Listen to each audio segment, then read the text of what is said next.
자, 반갑습니다. 오늘 운동량 보존 법칙에 대해서 한번 살펴보도록 하겠습니다. Let's go. 이번 단원에서 우리는 물체의 운동에 대해서 이야기를 하고 있습니다. 물체가 얼마나 빠르게 움직이는지, 그리고 물체에 힘이 작용했을 때 물체의 속도가 얼만큼 변화하는지, 물체가 얼마나 자기의 운동 상태를 유지하려는 성질을 가지고 있는지, 이런 것들에 대해 다루고 있습니다. 이번 시간에 물체의 운동과 관련한 아주 중요한 물리량을 하나 배울 겁니다. 운동량이라고 하는 건데 기호로는 P로 표현합니다. 이는 말 그대로 운동의 양이라고 생각하면 됩니다. 그럼 운동의 양을 우리가 어떻게 측정할 수 있을까? 자, 멍멍이가 달려가고 있습니다. 자, 아래쪽엔 캡틴 아메리카가 달려가고 있죠. 둘 다 타노스를 향해서 달려가고 있습니다. 이 운동량은 충돌의 양과 밀접한 관련이 있습니다. 그래서 이 운동으로 인한 효과로 얼마만큼의 큰 충격을 줄 수 있느냐로 생각을 해볼 수가 있다는 거죠. 그러면 둘 다 같은 속도로 달려갈 때 충돌에 의한 효과가 더 큰 쪽은 어느 쪽일까요? 캡틴 아메리카 쪽이 더 크겠죠. 그 이유는 질량이 더 크기 때문입니다. 스포츠카와 트럭을 생각해봐도 그렇습니다. 같은 속도로 다가가서 충돌한다면 질량이 더 큰 트럭 쪽이 훨씬 더 큰 충격을 줄 수 있다는 겁니다. 그래서 질량이 크면 클수록 이 물체가 가지고 있는 운동량은 크다라는 결론을 내릴 수가 있죠. 자, 또 다른 요인 하나는 바로 속도입니다. 이렇게 천천히 다가가서 충돌하는 경우와 빠르게 충돌하는 경우 빠른 쪽이 더 큰 충격을 줄 수가 있죠. 그래서 이 운동의 양은 속도와도 관계가 있습니다. 정리하면 이 운동량은 물체의 질량과 속도의 곱으로 정의되는 물리의 양이고요. 운동량의 기호는 P, 질량의 기호는 M, 속도의 기호는 V입니다. 단위를 살펴보면 질량은 킬로그램을 기본 단위로 사용하고요. 속도는 미터 퍼 세컨드이기 때문에 운동량의 단위는 이 둘을 곱해서 킬로그램 미터 퍼 세크로 표시를 합니다. 이때 이 운동량의 방향은 속도의 방향과 같다라는 거 기억합시다. 자, 이 운동량이 변화한다는 것의 의미는 질량이 변화하거나 속도가 변화하는 경우가 되겠죠. 질량은 변화시키기가 힘들고요. 그러면 속도가 변화하는 경우인데 속도가 변화하는 거 우리는 가속도라고 이야기를 했습니다. 그럼 이 가속도를 유발시키는 요인은 바로 힘이었죠. 그래서 이 힘은 운동량을 변화시키는 요인이 됩니다. 힘 F는 어떤 특정한 시간 동안 변화시킨 운동량으로 정의를 할 수 있고요. 운동량은 질량 곱하기 속도로 표현이 가능합니다.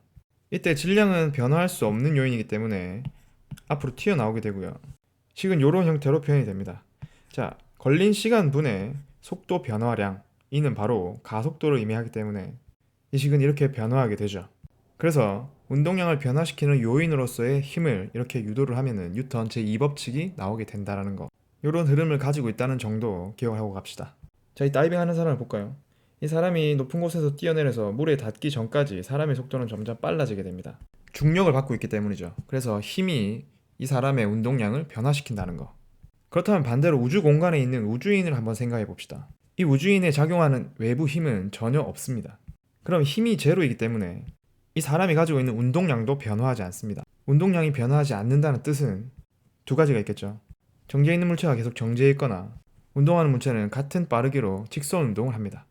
즉, 만약 이 우주인이 정지해 있다면 이 우주인은 혼자서 아무리 발버둥 쳐도 자기의 자리를 벗어날 수가 없게 되는 거죠. 왜냐? 외부에 작용하는 힘이 없기 때문입니다. 자, 이를 좀 더 확장시켜서 외부의 힘이 작용하지 않는다면 운동량은 변화하지 않는다. 그래서 이 상황에는 운동량 보존 법칙이 성립한다라고 이야기를 합니다. 자, 우주에서 이 아이언맨이 떠들고 있는데 이 아이언맨은 더 이상 연료가 없어서 추진력을 낼 수가 없다라고 가정합시다. 그래서 PA라는 운동량을 가지고 운동을 하고 있는 상황이고요. 앞에 있던 인공위성은 PB라는 운동량을 가지고 운동하고 있습니다. 아이언맨이 이 인공위성보다 더 빠르기 때문에 이 인공위성과 충돌을 하게 되고요. 이 충돌하는 동안에 인공위성은 아이언맨으로부터 미는 힘 F를 받게 되고 작용 반작용 법칙에 의해서 아이언맨도 이 인공위성이 미는 힘 F를 반대 방향으로 같은 크기만큼의 힘을 받게 되는 거죠. 그리고 이 두 아이언맨과 인공위성은 같이 함께 이렇게 운동해 가게 되는 겁니다. 자, 이 상황에서 이 아이언맨과 인공위성 외부에서 작용하는 힘은 없습니다. 그래서 이들 전체의 운동량은 변화하지 않는다라고 이야기를 할 수도 있고요. 이 둘이 충돌을 할 때 반대 방향으로 같은 크기의 힘이 작용했습니다. 그래서 FA와 FB라고 하면 크기는 같고요. 방향은 반대이므로 마이너스를 표시했습니다. 요 힘 F를 이런 식으로 아까 전처럼 표현해 주고요. 힘 B도 이런 식으로 표현해 줍시다. 이 우변을 좌변으로 넘겨서 정리를 하면 이런 형태가 되고요. 자, 요 식의 의미를 한번 살펴보도록 합시다. 요 PA와 PB 이 두 물체의 운동량을 더한 값의 변화량은 시간이 지나도 제로라는 겁니다. 즉, 이 두 운동량을 더한 전체 값은 변화하지 않는다는 의미가 되는 거죠.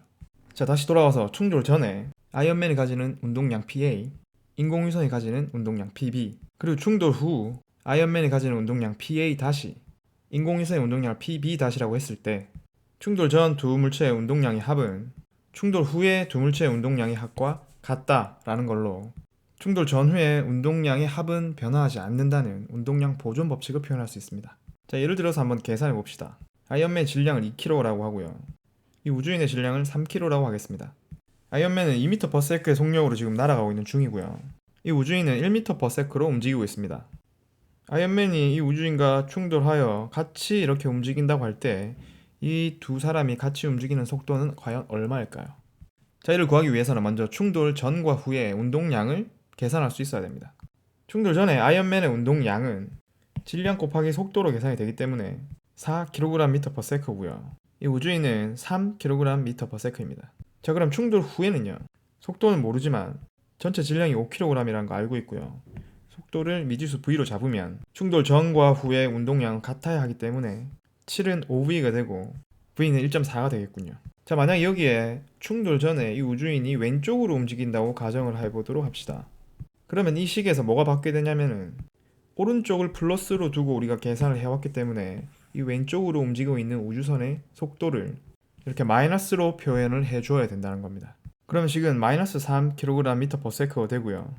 충돌 전후 운동량은 같아야 되기 때문에 1은 5v가 되어서 v는 0.2m/s가 되겠군요. 운동량 보존 법칙으로 나올 수 있을 만한 문제가 뭐 이런 게 대부분이기 때문에 이것만 잘 연습을 해둔다면 무리가 없을 것 같습니다. 자, 오늘 수업은 여기까지 하도록 합시다.